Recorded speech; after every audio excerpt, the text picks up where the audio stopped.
morning to all. I hope you all are doing good. So my name is Riya Pandey and I'm your business studies educator and we have already studied 11 principles of management and ये 12th वाला है, आज हम इसे खत्म कर देंगे. ठीक है, 3 पॉइंट्स भी और बचे हैं. Stability of tenure of personal. Stability of tenure of personal का मतलब ये होता है, जैसे फॉर एग्जांपल आप बिजनेस ऑर्गेनाइजेशन में हायर करते हैं नए नए कैंडिडेट्स को, तो आपको ऐसा नहीं करना है कि जल्दी जल्दी उनको निकाल दे. टर्मिनेशन नहीं करना है, जल्दी उनको फ्रीक्वेंट ट्रांसफर नहीं करना है एक जगह से दूसरी जगह. जैसे फॉर एग्जाम्पल्स स्कूल्स में ऐसा होता है ना कि उनकी और भी ब्रांचेस होते हैं, तो वो कुछ कुछ स्कूल्स होते हैं जैसे मतलब टीचर्स को बुलाते हैं, फिर आफ्टर कुछ टाइम उनको निकाल देते हैं, फिर या तो किसी और ब्रांच में भेज देते हैं. देखो फॉर एग्जाम्पल जैसे आपने किसी टीचर को अपने यहाँ हायर किया है, तो वो कुछ टाइम तक रह के वो एनवायरनमेंट में काम करना सीख जाते हैं और अच्छा अपना आउटपुट देने लगते हैं. ठीक है, बट आप फिर उनको ट्रांसफर करोगे और उनको निकाल दोगे तो उनको भी प्रॉब्लम होगी. जैसे फॉर एग्जांपल अगर उनको ट्रांसफर करोगे तो लोगों को टाइम लगता है एनवायरनमेंट में कोप अप करने पे, और फिर उसके बाद जब वो वहाँ सेटल हो जाते हैं तो आप उनको हटा देते हो, तो ये उसकी वजह से वो अच्छा परफॉर्म नहीं कर पाते दूसरी जगह. ठीक है, इरिटेट होने लगते हैं.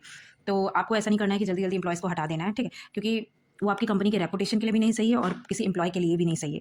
मतलब आप रिसोर्सेज को वेस्ट कर रहे हैं. आप एम्प्लॉय का कह सकते हैं, आप उनके साथ अच्छा नहीं कर रहे हैं. ठीक है, एंड उसका पॉजिटिव इफेक्ट क्या होगा? Employees of this improve efficiency of the level of the employees. अगर एक ही जगह एम्प्लॉय काम करेगा तो उसकी एफिशिएंसी अच्छी बढ़ जाएगी. जैसे फॉर एग्जांपल 1 साल तक कोई टीचर ने आपके यहाँ काम किया, ठीक है, अब वो नेक्स्ट ईयर जब काम करेगा तो उस जो पहला उसका साल था उससे ज़्यादा अच्छे से काम करेगा, क्योंकि अब उसे हर चीज़ अच्छे से पता हो गई है. ठीक है, no wastage of time and resources.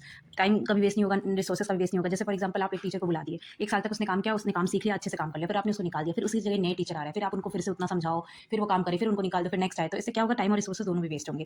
अगर इस प्रिंसिपल को नहीं फॉलो करा जा रहा है, मतलब आप टर्मिनेट कर रहे हो, लगातार ट्रांसफर कर रहे हो, तो उससे क्या होंगे? Wastage of resources in learning the new job. Resources waste होंगे, बार बार दूसरी जगह जाते हैं. जब नई जगह आप जाते हो टीचिंग के लिए, हर साल आप चेंज करोगे ना, तो आपको सीखने में भी टाइम लगेगा और फिर आप अच्छे से एनवायरमेंट में नहीं काम कर पाओगे. फ्रस्ट्रेट हो जाओगे, डिसैटिस्फैक्शन होगा अमंग एम्प्लॉयज में, बार बार हर जगह ट्रांसफर होगा, टर्मिनेशन होगा, तो क्या करोगे? फिर आपके साथ प्रॉब्लम हो सकती है. ठीक है, आपको अच्छा नहीं लगेगा, आपको डिसैटिस्फाई होगा. ठीक है, 13th one is initiative. Initiative मतलब पहल करना. मतलब फॉर एग्जांपल आप स्टार्ट कर रहे हो कोई चीज़, ठीक है, तो किसी भी ऑर्गेनाइजेशन में फ्योल ये बोलते हैं कि 14 प्रिंसिपल में से इनिशिएटिव भी एक मोस्ट इंपॉर्टेंट प्रिंसिपल है मैनेजमेंट का. मतलब आपके सुपीरियर्स को, सबॉर्डिनेट को मौका देना चाहिए. एम्प्लॉयज़ को, मतलब बिजनेस मैनेजमेंट में जो लोग हैं उनको अपने सबॉर्डिनेट को मौका देना चाहिए, कि ताकि वो जब भी कोई प्लान बनाए तो उनका मतलब उनके हिसाब से पूछे कि आपके हिसाब से क्या सही रहेगा. ठीक है, ताकि एम्प्लॉयज़ को भी ऐसा मोटिवेशन टाइप में फील हो और उनको ऐसा लगे कि हमारी भी बिजनेस ऑर्गेनाइजेशन में कुछ बिजनेस में कोई इंपॉर्टेंस है, हमारी भी इस स्कूल को कोई ज़रूरत है. मतलब एम्प्लॉयज़ का सजेशन मांगे टाइम टू टाइम, ठीक है, तो उनको भी अच्छा लगेगा और फिर वो और अच्छे से काम करेंगे, क्योंकि उन्हें ऐसा लगेगा कि हमारी इंपॉर्टेंस है, ऑर्गेनाइजेशन को हमारी ज़रूरत है, मैनेजमेंट को हमारी ज़रूरत है, और हम जो बोलते हैं वो सुनते भी हैं. ठीक है, एटलीस्ट आप उनकी बात को सुनो. ठीक है,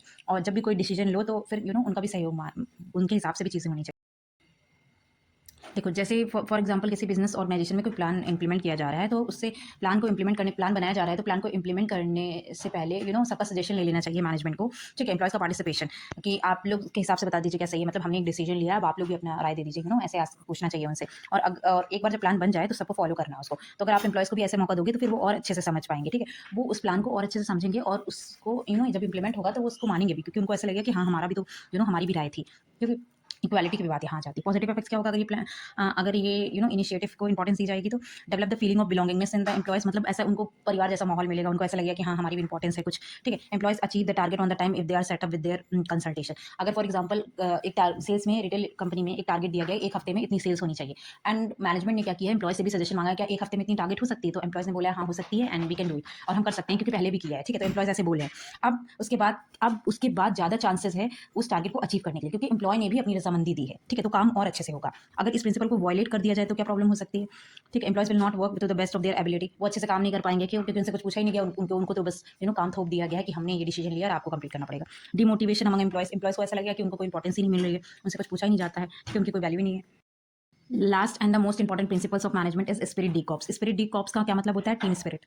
टीम स्पिरिट, जैसे फॉर एग्जांपल आप एक ऑर्गेनाइजेशन में काम कर रहे हो, ठीक है, तो आप उस ऑर्गेनाइजेशन में काम कर रहे हो तो आपको सबको लेके चलना है. ठीक है, अच्छा रिलेशन बना के चलना है और एक दूसरे से कोऑर्डिनेट करना है, कोऑपरेटिव माहौल रखना है. मतलब फैमिली लाइक रखना है. मतलब सिर्फ अपने बारे में नहीं सोचना है, आई के बारे में नहीं, सिर्फ आई नहीं सोचना है, आप भी सोचना है. आप ये को लगना चाहिए कि हम सब ये काम कैसे कर सकते हैं. ठीक है, और अच्छे से, क्योंकि आपका जो बिजनेस ऑर्गेनाइजेशन का जो गोल होता है वो हर एक इंडिविजुअल का गोल होना चाहिए. ठीक है, जैसे फॉर एग्जांपल अगर आपके मैनेजर ने कोई आपको टास्क दिया है, 100 यूनिट्स दी है और हर एक 10 मेंबर्स को यूनिट डिस्ट्रीब्यूट कर दी है. फॉर एग्जांपल उसमें से 2 कोई बीमार पड़ जाए, तो ऐसा नहीं करना है कि उसका यूनिट जो उसको दिया था वो छोड़ देना है. आप सबको मिलकर उन 2 लोग जो बीमार हो गए थे, जो अपना टास्क नहीं पूरा कर पाए समय पे, तो आपको उनका काम भी डिस्ट्रीब्यूट करना है. मतलब एक फैमिली जैसा वर्क करना है, सबको मिलकर काम करना है. एक ऑर्गेनाइजेशन में आप हो तो सिर्फ अपने बारे में नहीं सोचना है, टीम के बारे में सोचना है. ठीक है, that is called spirit D cops, मतलब टीम के बारे में. ठीक है, आप अपने आप को सिर्फ अपना नहीं देखना है कि मेरे को कैसे फर्स्ट आना है, आपको यह है कि सबको साथ लेके चलना है, क्योंकि ऑर्गेनाइजेशन का गोल आपका पर्सनल गोल और ऑर्गेनाइजेशन गोल से मिक्स हो जाएगा मिल हो जाएगा, तो ऑर्गेनाइजेशन का गोल जल्दी अचीव होगा, ठीक है। पॉजिटिव इफेक्ट क्या है, टीम स्पिरिट डेवलप होगा, अचीवमेंट ऑफ ग्रुप गोल, तो अच्छे से सब काम करेंगे तो ग्रुप गोल जल्दी अचीव होगा, ठीक है। कॉन्सिक्वेंसेस, अगर स्पिरिट डी कॉप्स की भावना ना हो